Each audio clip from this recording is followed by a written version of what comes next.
الحمد لله رب العالمين والصلاة والسلام على سيد المرسلين وخاتم النبيين سيدنا وحبيبنا محمد وعلى آله وصحبه أجمعين ومن تبعهم بإحسان إلى يوم الدين. و سلام و درود خدمت شما بینندگان عزیز و آرزوی قبولی طاعات و عباداتتون و همچنین مستجاب شدن دعاهایتون. میدونم در این ماه دعاهای زیادی رو کردید و لحظه های مبارکی رو اغتنام فرصت رو غنیمت شمردید و دعا کردید. آرزو میکنم که همه دعاهاتون مستجاب شده باشه و از خداوند طلب میکنم این رو.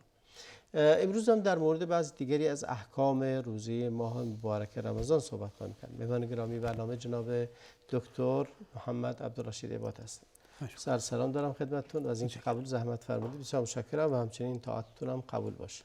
شما جمیعا جزاکم الله خیر. و همچنین بنده خدمت شما استاد بزرگوار و همچنین دستاندرکاران برنامه و بینندگان عزیز محترم عرض ادب و سلام دارم و به امید قبولی طاعت ان شاء الله تعالی. ما در هفته گذشته بخشی از احکام شرعی رو گفتیم. امروز هم لازمه بدونیم خیلی از مواردی که براشون سواله، کسانی که عذری دارن، بیشتر میریم سراغ کسانی که مریض هستند، براشون سنگین روزه نگیرن، هستن کسانی که مریض هستند و براشون خیلی سخته روزه نگیرن. بعضی دیگه هم سوال میکنن که اگر روزه نگیرن پس چیکار باید بکنن، حکمش چیه، چگونه خواهد بود. در مورد روزه اهل اعذار، کسانی که مریض هستند و یا عذر دیگه ای دارن. قرآن وقتی که دستور به هر حال این تکلیف رو به ما داده، در همون ایام این رو برامون به هر حال راهکار قرار داده که بالاخره افرادهایی هستن که به هر حال بنا به انسان بودنشون مشکلاتی براشون پیش میاد، مریض میشن، مسافر میشن، او یا اینکه بالاخره ضرورات زندگی است دیگه. زنی از بچه‌ای به دنیا میاد، بله، حامله هست، شیر میده، پیری است، بله. و همه اینها قرآن اشاره میکنه فمن كان مريضا او على سفر فعدة من ايام اخر يريد الله بكم اليسر ولا يريد بكم العسر ولا تكمل العده. یعنی به اون کسانی که به هر حال وقتی میفرماید که شهر رمضان الذي انزل فيه القرآن هدى للناس بينات من الهدى فمن شهد منكم الشهر فليصم، دستور میده فلیصم، بعد میفرماید که فمن کان مریضا او علی سفر فعدة من ایام اخر و علی الذین یطیقونه. بله فدیه. این که این احکام رو افرادی که حالا نمیتونن بیان کرده. ببینید اون چیزی که قرآن بهش اشاره کرده نص هست، صریح هست، بیماری هست و سفر. اون چیزی که به هر حال مانع انسان میشه دو دست تقسیم کرده. یکی عذرشون موقته، یکی عذرشون دائمیه. بله، بگیم که یک علت میگرده به وجود انسان که حالا امراض هست و اون چیزی که به هر حال در خانواده این قرار میگیره براش، مثل شیر دادن و حمل کردن و همین مسائل، درسته؟ یا بالاخره پیری و ناتوانی و عدم درک و اون چیزی است که در درون انسان به وجود نمیاد اما در برنامه انسان قرار میگیره، یعنی سفر، مشکلات سفر دیگه. به هر حال سیر و سیاحت و چیزایی داره دیگه، کار داره، زندگی داره، تجارت داره و مسائل براش پیش میاد. این لطف و مرحمت الهی است که برای حتی این هم برامون استثناء قرار شده. خب برای تجارتت میرید، برای به هر حال سیاحت میرید، برای هر چیزی میخواد برید، یکی اینکه سفر، دیگری مریضی. این دو اصل هست که اتفاق هست درش، اما که روزه انسان اجازه داره روزه رو نگیره، یعنی رخصت هست برش. میگن رخصت. حالا درش طبعا مجموعه هست، در زیر مجموعهش خیلی قرار میگیره که چه زمان بگیره چه زمان نگیره. روزه مثلا میایم سر حالا از بیماری شروع کنیم. مریضی ما به دو گونه داریم. مریضی هست که این میگیم که دائمی هست، مزمن هست، لا یرجع برؤه به قول معروف، یعنی امید شفا نداره. و یه بیماری است که موقته، زمانی هست که حالا مدتی هست، این برمیگرده. کسی که سرما خورده، حالا بیمار به هر حال راهی بیمارستان شده، اونجا بستری شده و هر بیماری با خود باشه، اما به هر حال امیدوارن که بعد از علاج و اینا برمیگرده دیگه به سر زندگی خودش. اون که بیمار هست رفته موقتا برای علاج، احتمال داره یک روز، دو روز، یک هفته، یک ماه به هر حال بعد تحت علاج بیرون بیاد. این حکمش اینه که روزه میتونه بخوره، رخصت داره، اما قضا داره. قضا برش واجبه. حالا هر زمانی که به هر حال میسر شد برای در طول سال، زمانی که حالا از دارو دست کشیده دیگه میتونه، وقتی که سلامتیشو به دست آورد، عافیتشو به دست آورد، روزه رو قضا میکنه. پس فدیه‌ای نداره، کفاره هم نداره، مونده فقط قضا کنه. بله این یکی دسته هستن. بیماری هستن که مزمنه، چنانچه فرمودین. حالا میدونه که این مثل بیماری کلیوی، بیماری قلب، بیماری قند، بیماری که امروز متاسفانه دیگه زیاد هستن. بله. اینها دیگه قضا ندارن. چرا؟ زیرا که بیماری داره دیگه، وقتی اصلش براشون واجب نشده همون لحظه، درسته؟ پس خب بعد از اون که قضا باشه هم همینطور، طبیعت از اونه دیگه، ما قضایی براش نداریم. بیماری همیشه هست. سبب رخصت وجود داره. بله. و علی الذین یطیقونه فدیه طعام مسکین. اینجا اینها میباسی فدیه بدن استاد. فدیه چی هست؟ بله. فدیه عبارت از غذاست یا طعامی است که در مقابل هر روز یک وعده غذا میدن به یک فقیر، یک مسکین. در 30 وعده هستن، 30 روز رمضان 30 وعده غذا میدن. این فدیه هست. در اصل میگیم که جایگزین اون برای کسی است که نمیتونه روزه بگیره. بله. اجازه نداره. عذر و دلیلی. به هر عذر و دلیلی. یا بگیم اصلا شرعاً هم اجازه نداره روزه بگیره دیگه. آره. این شخص دیگه که ولا تلقوا بأيديكم الى التهلكه است دیگه. این اصل. اینو بهش میرسیم که آیا این چی هست. بله. اینجاست که این متحمل فدیه هست. این باید فدیه بده و در مقابل پس کسی که بیماریش قابل علاج نیست، بله. بیماریش مزمنه، میتونه روزه نگیره و اما چی هم برش نیست، فدیه چی قضا هم برش نیست، فقط فدیه گناه نداره، فقط فدیه داره. نباید احساس گناه بکنه. احساس گناه نمیکنه که گناهی کرده. بله. زیرا که این براش به هر حال یک رخصت که هست، حالا یک اصلی که نباید روزه بگیره، زیرا که شاید به هر حال خطر مرگ تهدیدش کنه. و اما کسی که بیماریش موقته، بعد اینکه سلامتیشو به دست آورد روزش رو قضا میکنه، کفاره هم برش نیست. کفاره برش نیست. بله. کسایی که این در مورد پیر چی گفتیم؟ مریض گفتیم. بله. در مسافر هم بله. همینطوره. یک معذرت میخوام قبل از که وارد مسافر یک سوالات خیلی از این به حد میرسه. حالا من فکر کنم که مطمئنم که براتون قسمت فتاوی این سوال زیاد میرسه. اصلا میگن که کسی که براش فدیه تعلق میگیره باید فدیه بده. آیا اجازه باید هر روز یه روز فدیه بده، یا اینکه اول رمضان میتونه بده، یا اینکه باید صبر کنه آخر رمضان بده، یا اینکه اصلا بعد رمضان این فدیه بده؟ چه زمانی به هر حال من و شما که روزی میریم هر روزی یه روز هم روزی میریم دیگه، درسته؟ به هر حال تا اینکه 3 روز تمام بشه. حالا فدیه دادن اینها چطوری هست؟ شاید خیلی از بینندگان ما اینجا سوال براشون پیش بیاد که این فدیه که شما گفتین کی بده، آخه چه زمانی بده؟ درسته؟ اینکه برای افطار هر یک فقیری بیاره هر روز مثلا غذاشو بده تمام شد. بگیم که ببینید خیلی از فقها اجازه ندادن که قبل از این که این حکم واجب بشه شما بخواید ادا کنید. مثلا کسی بیاد بگه که قبل از رمضان میخوام بیارم، مثلا چون پدرم مریضه میخوام فدیش الان بدم، الان برنج ارزون تره دیگه مثلا میگم، بیارم مثال، درسته؟ نه، اجازه ندادن. بعد از رمضان، دخول رمضان، بعضی از فقها اجازه دادن که در فدیه 30 روز رو بده. اما اگر به تأخیر بندازه تا اینکه یک فعل واجب شده باشه که شما بخواید ادا کنید یا قضا کنید، این اصله که انسان به تأخیر بندازه آخر رمضان بده، به تأخیر بده حتی بعد رمضان هم بده. اگر بخواد هر روز یک وعده بده باز هم این درست اجازه هست. بله. فقط معذرت میخوام. بله. نه فقط همین قسمت میخوام اشاره کنم. اینجا یک چیزی پیش میاد، بس این که بندازه تا بعد آخر رمضان. تنها یه چیزی هست، اونم به نفع فقیر و شاید به ضرر روزه‌دار بشه. از لحاظ مادی عرض میکنم. بله. از لحاظ معنوی قطعا به نفع روزه‌دار هست، اون کسی که نتونسته روزه بگیره. بله. اینه که علاج پیدا بکنه. کسی که بیماریش مزمن بوده، داروی کشف بشه یه وسط رمضان و علاج پیدا بکنه. بله. اینم فدیه رو داده. بله. این در حالت دوم که فوت کنه، وسط رمضان فوت کرد، فقط 15 روز شد، آیا بعد اون فدیه 15 روز بعدی رو هم میده یا نمیده؟ نه. بله. کسی که فوت کرده، ببینید همانند کسی است که حالا روزه میگرفته دیگه، وسط رمضان خودی بخی نداره، پس اون زمانی که بوده فدیشو میده. اون زمانی که نبودید یه تمام شد. استاد همین سال که شما فرمودید بیشتر سوال میاد و بیشتر اصلا صدق میگه سوال، یعنی واقعا سوال هست، یعنی سوال پیش میاد که کسی که بیمار بوده شاید الان 3 روز 4 روز روزه نگرفته اما وسط رمضان فوت کرده. حالا این ایام که روزه نگرفته باید چه کار کرد؟ بله. روزه نگرفته دیگه، بیمار بوده. درسته؟ الان وسط رمضان فوت کرد. این خاص کسیه که بیماریش مزمن نبوده. نه مزمن نبوده. احسن میگم خدمت کردم. بله این سال بیشتر واقع میشه برای افرادی که مزمن نبودن. بیماری گرفته. حالا مثال ازم یکی سکته زده، سکته مغزی زده. بله. و افتاده روی بستره. بله. نمیتونه روزه بگیره. بله. بعد فوت میکنه. بله. احسن. حکم این روزش چی است؟ احسن. حکم اینجا باید چیکار کنه؟ آیا بعضی میپرسن آیا ما باید به جاش روزه بدیم؟ روزه بگیریم؟ آیا اینکه باید فدیه بدیم؟ آیا اینکه فلان کنیم؟ میگیم نه.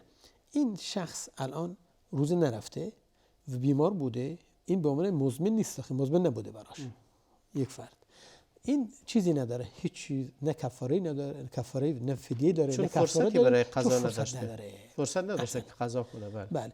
اگر بخوایم فلسفه این رو بیشتر واضح کنیم، یعنی حکمتش رو بیان بشه، ببینید کسی که بیماریش موقته، بیمار بشه بعد شفا پیدا کنه، حالا فرصت رمضان تموم بشه، فرصت داشته باشه برای قضا کردن، قضا نکنه. میگه که حالا زمستون روز کوتاه‌تر و ایناست، فوت میکنه. این بله، این الان دیگه حتما یا اینکه باید به جاش روزه بگیرن یا اینکه باید به هر حال بر اساس مذاهب فقهی دی علی کل حال که بشه. بعدا شاید اشاره کنیم که حالا یا اینکه در مقابل هر وعده یک فدیه داد. اما کسی که هنوز بیمارستان بیرون نیومده یا اینکه از بیمارستان بیرون اومده اما داروهاشو میبایستی منظم صرف کنه، هنوز سلامتیشو به دست نیاورده، پس نمیتونه روزه بگیره، باز فوت کنه، همین حکم داره. یعنی روزه قضایی برش نیست، کفاره و فدیه هم برش نیست، لذا که فرصت قضا نداشته. اگر عمری باقی بود ایشون قصد و نیتش این بوده که قضا کنه، برش هم واجب بوده قضا کنه، اما فرصتی بهش دست نداد. بسیار خوب. در مورد اینکه فرمودید کسانی که علی الذین یطیقونه، ما بحث ناتوانی ها رو نکردیم. حالا غیر از بیماری. بله. بحث سفر هم داشتین البته که بحثش نکردیم که اما ناتوانی ها باز برمیگرده به همین قسمتی که عرض شد. ببینید بازم مثلا زن و مردی که پیرن آخه اینها اگر سر عقل باشن، بفهمن روز و شب رو یا ایام رو بتونن از همدیگه تشخیص بدن، ماه رمضان از غیر رمضان، به هر حال سر عقل باشه. این طبعا حکم شریعت به اونها، برای اونها اینه که از اونجایی که نمیتونن روزه بگیرن حتما میواسه فدیه بدن. اما اگر اینها بیماری های فراموشی، یعنی ناتوانی ایشون ناتوانی جسمی هست، نه فکری و عقلی، جسمیه، ولی اگه نبودن عقل نیست، سلب عقل باشه، بله، دیگه اون وقتی که مکلف نیستند، هیچ خطابی بر اونها، یعنی براشون واجب نیست از اساس. فدیه هم نداره. فدیه نداره. به هر حال حالا اون که به تعبیر خود و تعبیر عامیانه میگن خرف شده یا مثلا فراموشی گرفته. احسنتم. اینایی که این به این حالت میرسن دیگه براشون تکلیف نیست. نه نماز، نه روزه، نه زکات. نه زکات البته هست متعلق به مال، بله. اینا براشون واجب نیست، لذا کفاره و فدیه هم نداره. بله. کاملا. مییم روی بحث سفر هم بکنیم، بعد برمیگردیم به مسائل دیگری مرتبط بیماری واقعا. در سفر مسافت تعیین شده یا هر سفری باشه؟ در سفر چند چیز هست که میبایستی طبعا مد نظر قرار داد. یکی مسافت سفر هست و یکی سفر، حکم سفر این مباح هست یا اینکه سفر معصیت هست. بله. و اینکه حالا چه زمانی این از رخصت میتونه استفاده کنه، در سفر یا قبل از به هر حال شروع سفر. و این سوالاتی است که یا مسائلی است که فقها درش بحث کردن و عموما جمهور فقها بر اینن که مسافت قصر شرطه، زیرا که مقصود و هدف از رخصتی که و حکمت از رخصت همون رفع مشقته، برطرف کردن مشقت و سختی که برای مسافر هست و این مسافر معمولا سفر طولانی است که بره که این مشقت براش پیش بیاد و الا سفر کوتاه که حالا نیم ساعت بره و برگرده و اینا، این که سفر بهش نمیگن. حالا اینجاست که پس بنا به این اصل فقها جمهور بر اینن که حالا سفر حتما میبایسته سفر مسافت باشه. حالا ببینید علت اجازه بفرمایید میان برنامه رو ببینیم، برگردیم خدمت شما. بینندگان عزیز با ما بمونید، بعد از میان برنامه صحبت‌های دکتر رو بشنوید.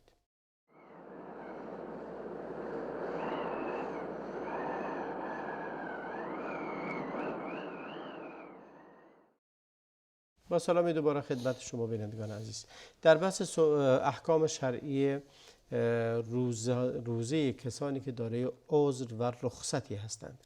در مورد مسافرت صحبت می‌کردیم و فرمودید که باید حتما مسافت سفرشون مسافت قصر باشه. بله. که اون هم عبارت از 16 فرسخ هست. بله. 16 فرسخ به حساب امروزی حدود 85 کیلومتر تقریبا 85 گفتن کیلومتر است. بله. بله می‌فرمایید. 85 کیلومتر. ببین علت خلاف این که فعالها چرا اینو گفتن اینو ببین آیه فقط ذکر سفر کرده. بله. فمن کان منکم مریضا او علی سفر. بله. حالا این سفر به مجرد هر کسی سفر باشه بسم هر مسافتی داشته باشه یا اینکه واقعا این مسافتی که مشقت داشته باشه که از این استفاده ببرن. اینجاست که به هر حال جمهور بر اینن که حتما باید مسافت باشه و شرط دومشون باز که قرار دادن این سفر مباح باشه، یعنی سفر معصیت نباشه. برای گناه سفر نکرده برای باشه. گناه سفر نکرده باشه، سفر تجارتی داشته باشه مانی نداره، سفر سیاحت داشته باشه با خانواده و بچه‌ها اینا مانی نداره، زیارت هستن، سفر مستحبات عمره هست یا مسائل دیگه زیارت خویشاوندان، همه اینها چیه جایز هست که در ماه رمضان سفر داشته باشه و اجازه هم داره که از این رخصت چیکار کنه استفاده کنه. این رخصت نگفته نماند که استاد میگیم رخصته، درسته؟ یعنی این که طرف اجازه داره. جمهور بر اینن که خوردن روزه در سفر این تو نیست بگیم یک اصله، این تو نیست که بگیم هر کس سفر رفت بایست بخوره، نه، بلکه یک اجازه هست که رخصته. از رسول الله صلی الله علیه و آله سوال شد، یک از صحابه از رسول الله پرسید که گفت که یا رسول الله من قوی هستم، در خودم میبینم که در سفر روزه بگیرم، آیا اگر روزه بگیرم مشکلی هست؟ رسول الله صلی الله علیه و آله میفرماید که این یک رخصتی است برای شما، اگر رخصت استفاده کردید فاحسن، چه نیک، چه خوب است، اگر نکردید هم روزتون درسته. کسی همون خداوندی که فرموده روزه بگیرید فرموده که رخصت دارید و اجازه دارید نگیرید. بله. لذا نباید مخالفت کنیم با رخصت ها، همونطوری که در حدیث اومده خداوند دوست داره که از رخصت استفاده کنیم، همونطوری که عزیمت رو انجام بدیم. بله. تو به هر کسی نباید به خودش زیاد فشار بیاره و فکر کنه که اگر این کار کنه گناه داره. امام نووی رحمه الله یک مقوله بسیار زیبایی داره در المجموع اشاره میکنه، میگه که زمانی که رخصتی هست یا سنتی هست، اگر کسی فکر کنه اگر از رخصت استفاده کردن براش مشکله، براش سنگینی میکنه، این براش واجب میشه که از رخصت استفاده کنه. درست. براش واجب میشه تا چی؟ تا اون وساوس شیطانی و اون حالا عدم درک این مطلب رو میبایش ازش چیه؟ ازش زده بشه، ازش برکنار بشه، برطرف بشه. هدف اطاعت کردن از خداونده و اینم هدیه خداست که به مسافری داده، این هدیه به تو که مشقت نکشی. و یکی دیگه از محاسن بسیار زیبای اسلام هست که تیسیر قرار دادن و آسانگیری در احکام شرعی و همونطوری که گفته میشه رسول الله علیه السلام میگه ما خیر رسول الله بین امرین الا اختار ایسرهما، مگه اینکه آسان ترین رو انتخاب میکرده. آیا مسافر در مسافرت هست، بعد مسافرتش چه وقتی باید روزش رو قضا کنه؟ مسافر وقتی که هر ایامی که از ماه رمضان بخوره و افطار کنه، حالا لازمشه اون تعداد ایام رو قضا کنه. ایشون اجازه دارن کلا تا در بعد از رمضان تا اول رمضان، قبل از رمضان بعدی، قبل از رمضان آینده حتما میواسه این رو چی کار کنه؟ قضا کنه. بله. مطلبی مونده در مورد مسافر گفته بشه؟ نه خیر، فعلا که من چیزی ندارم. حالا در شکل مفصل در مورد قضای روزه ها صحبت خواهیم کرد ولی در مورد کسایی که اولا در مورد اونایی که علی الذین یطیقونه فدیه، بحث فدیه رو بکنیم. بعد درباره مسافر یک مطلبی سومی که من اشاره کردم فراموش کردم، گفت که یک شخص مسافر چه زمانی میتونه، آیا کسی به مجرد که در شهر هست میخواد سفر کنه، فردا بره سفر، حق داره که دیت نکنه و یا اینکه روزش رو شروع نکنه؟ به مجرد صبحانه بخوره بعد بره مسافرت. بله احسن، صبحانه بخوره بعد چنون حقی داره؟ نه، چنون حقی نداره. باید نیت کنه و حتما نیت روزه کنه اگر هنوز سفر نکرده، چون هنوز مسافر نیست دیگه. بله. یعنی اصطلاح تا زمانی که از شهر خارج نشده مسافر حساب نمیاد. بله، مسافر حساب نمیاد و میبایست روزه باشه، حرکت کنه. حالا اگر در سفر، در مسیر با سختی دچار شد، مشکل براش پیش اومد، فکر کرده حالا تشنگی داره اذیتش میکنه، حق داره بخوره، مانی نداره. اما اگر چرا این مقدار سختگیری نیست به نظرتون؟ تا زمانی که بره به سختی برسه بعد، در حالی که شرع گفته اگر مسافر بودید و علی الذین من کان مریضا او علی سفر او علی سفر او علی سفر او بر سفر او بله در سفر شروع کرده ولی باشه. شما فرمودید مشقت رو حس خب کنید. از اونجا که این از باب احتیاط باب احتیاطه، بله این فقط از باب احتیاطه و الا در زمانی که در سفر باشه میتونه بخوره. همون لحظه که دیگه سوار ماشین شد حرکت کرد، از ده شهر خارج شد از اجازه شهر داره. خارج شد دیگه اجازه بله. داره. اما اینجا بین افضل و مفضول داریم میگیم. ببینید عزیمت، روزی گرفتن عزیمت اصله، اونجا رخصته.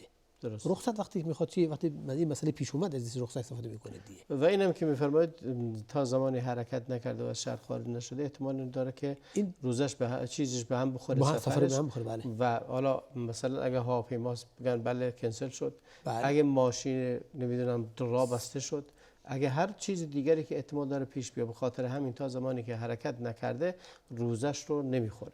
هیچ حق نداره، بلکه میبایستی عزمش جزم باشه که چیه؟ که روزه هست. بله باید حتما روزه باشه. حق نداره، شرعا حق نداره، یعنی حرام است که روزه واجب رو شروع نکنه. بله. یک سوال اینجا پیش میاد، بله. سوال قبلی مطرح کردم، برمیگردیم بهشون. چیزی عادت شده این روزها خیلی این کارو میکنه، شاید در گذشته هم بوده، جوانانی که تازه ازدواج کردن. بله.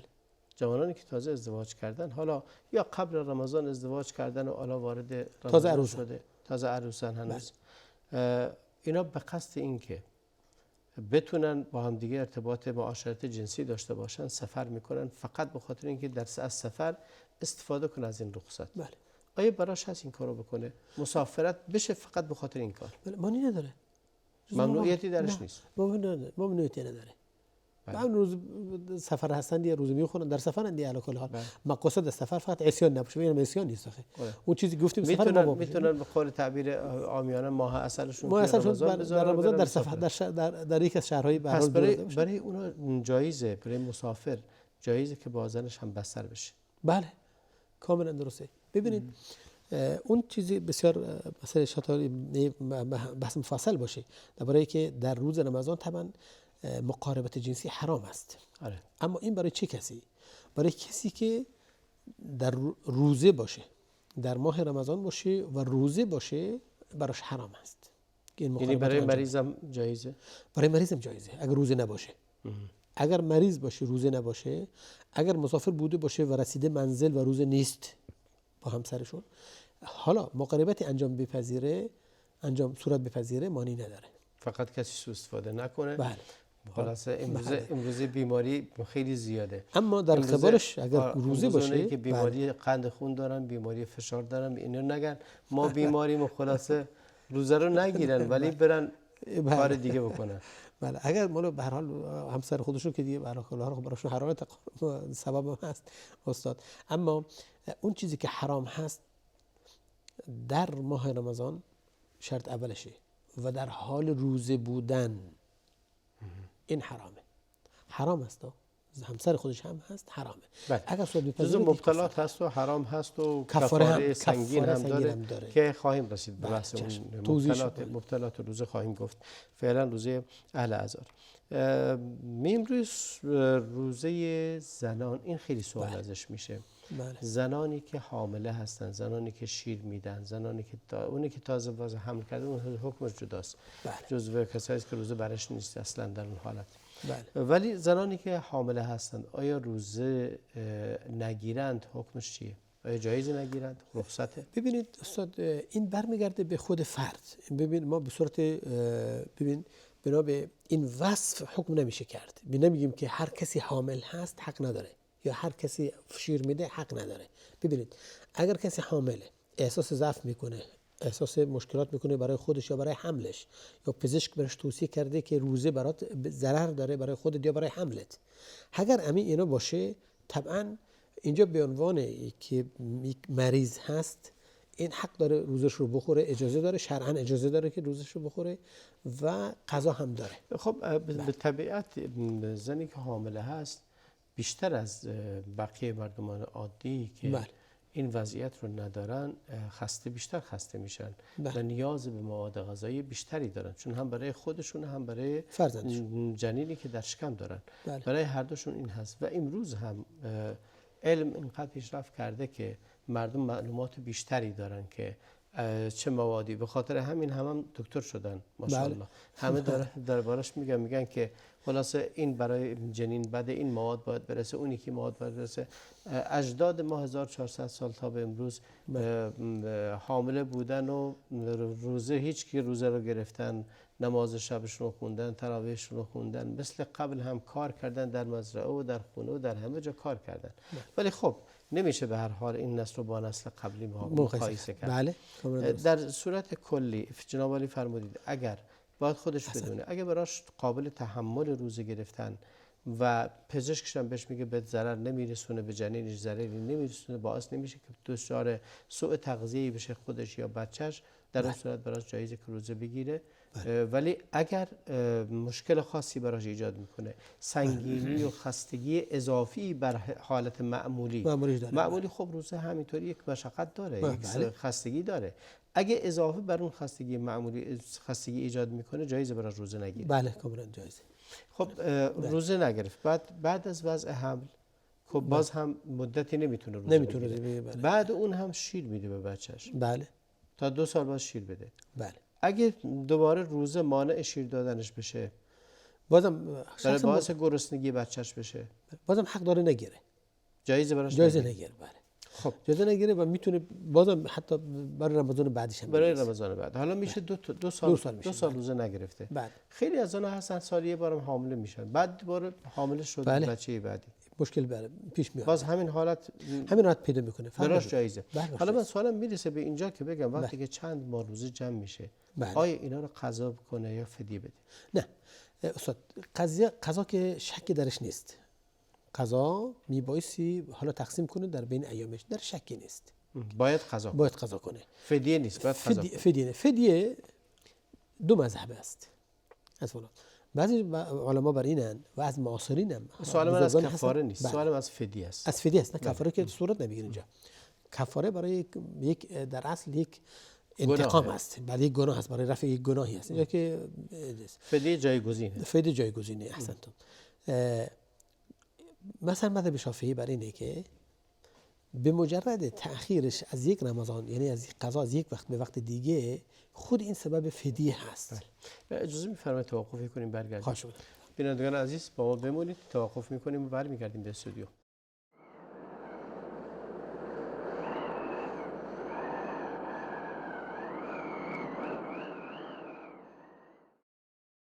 با سلام دوباره خدمت شما بینندگان عزیز. داریم در مورد برخی از احکام فقهی ماه مبارک رمضان صحبت می‌کنیم. در مورد روزه زنان حامله و شیرده صحبت کردیم. اشاره شد به اینکه اگر زنی که حامله هست نمیتونه روزه بگیره، بعد شیر میده، نمیتونه روزه بگیره، بعد دوباره حامله میشه، 2 سال دیگه میاد روش، شاید بشه 4-5 سال، یعنی حدود شاید 5 سال نتونه یا 4 سال فرض کنید، اگه 2 بار پشت سر هم حامله بشه در فاصله 2 سال، این میشه 4 سال روزه نگرفت. بله. 4 سال یعنی 4 ماه. 4 ماه. بله. این چیکار باید بکنه؟ آیا فدیه بده یا اینکه قضا کنه؟ اتفاق هست که قضا حتما این رو براش نوشته میشه. حالا اینکه کی یعنی مکلف نیست که کی انجام بده، اما قضا براش مونده و هست.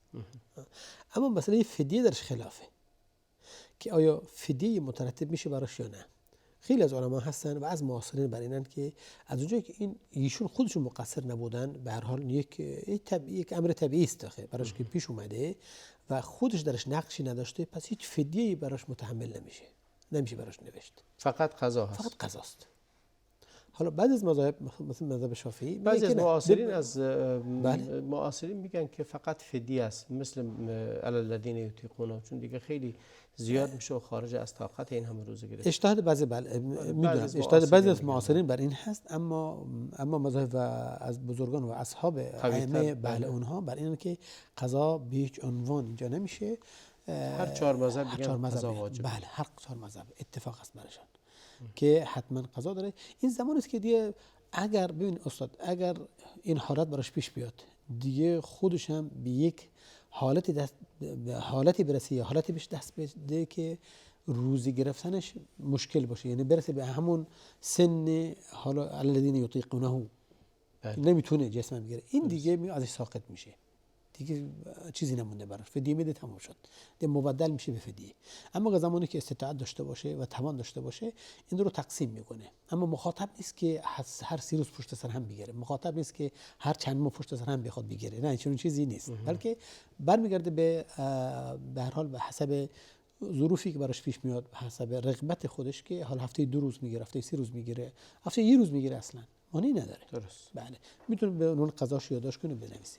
اما فدیه گفتیم که بعضی از فدیه، بعضی از آنها مثلا فدیه باید بدن، بعضی میگن نه خیر فدیه نداره، زیرا که ایشون خودشون در این باره نقشی، یعنی فدیه در قبال خطایی است که صورت میپذیره ازش. خطای صورت نگرفته. نه البته کفاره است اون که در مقابل خطا، بله اونجا فدیه جایگزینه که هست. بله میگه که چون به هر حال انجام میده و سال ازش گذشته، به خاطر بعضی از فقها در مورد کفاره بگیم. کفاره بعضیا میگن که کفاره باید بده به خاطر اینکه اگه به خاطر خودش هست کفاره نداره، اگه به خاطر جنینش هست از ترس اینکه دچار مشکلی بشه و کفاره داره. این تا چقدر اندازه صحت داره؟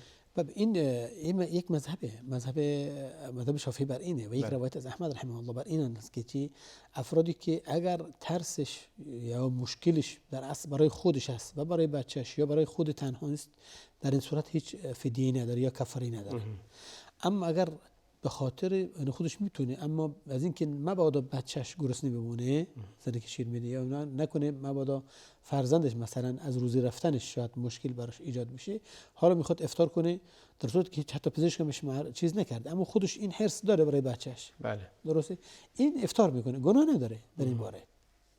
اما از اونجایی که نه به خاطر سلامتی شخص خودش بوده، برای کسی دیگه بوده، هم قضا داره هم کفاره داره. بسیار خوب. در مورد زنان هم گفتیم، روزه بیمار رو هم گفتیم و اما در مورد مبتلات روزه، بله مهمترین مبتلات معروفه، بله، خوردن و آشامیدن و مجامعت. بله، ما مبتلات رو به 2 قسمت تقسیم میکنیم. قسمتی که متفقون علیه هستن، قانون معروف، همون خوردن و نوشیدن که خودش قرآن اشاره کرده، و مقاربت جنسی، اینها متفق القول هستن که و هیچ شکی نیست و اتفاق درش وجود داره که اینها مبتل روزه هستن. آیا بگیم مقاربت یا بگیم خروج منی؟ نه، خروج منی نیست، مقاربت. خروج منی وضو باطل روزه رو باطل نمی‌کنه. روزه رو باطل نه، خروج منی اگر عمد باشه باطل پس بله، خروج منی ببینید، خروج منی به صورت عادی هم در خواب هم که باشه هست، اما روزه رو باطل نمی‌کنه، درسته؟ اما اون چیزی که روزه باطل میکنه، ببینید خود مجامعته. آخه خوردن و آشامیدن اشتباهی باشه باطل نمیکنه، نسیان باشه باطل نمیکنه، عمدی باشه، بله عمدی باشه اونم عمدیه. مجامعت هم حالا بعضیا گفتن که عمدی باشه، ولی غالبا میگن که عمدی هم نباشه باطل میکنه، چون امکان نداره، چون صحبش هم باطل نمیکنه. نه، چون اصلا امکان نداره کسی غیر عمدی این کارو بکنه. بله. ولی اگر خروج منی اگه متعمد باشه مثل خوردن و آشامیدن باطل میکنه. بله همین بر اونه، در قسمت اون چیز بکنه، طبیعی است اگر عمدی باشه بدون شک.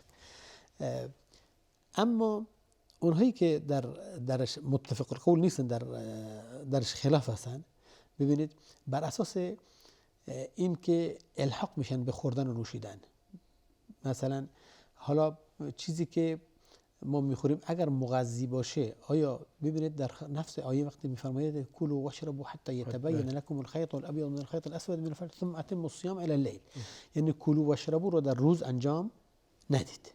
خوردن و آشامیدن در روز به صورت عمدی روزه رو باطل میکنه. حالا اون چیزی که مختلفون فيه هست قول معروف، آیا همین اینها میباید از راه طبیعی باشه یا اگر از راههای دیگری هم باشه این رو باطل میکنه؟ به اونها میرسیم. بحث این که مثلا اختلاف و نخلافش میخواستم خدمت عرض کنم، یعنی منشأ خلافش در چی هست.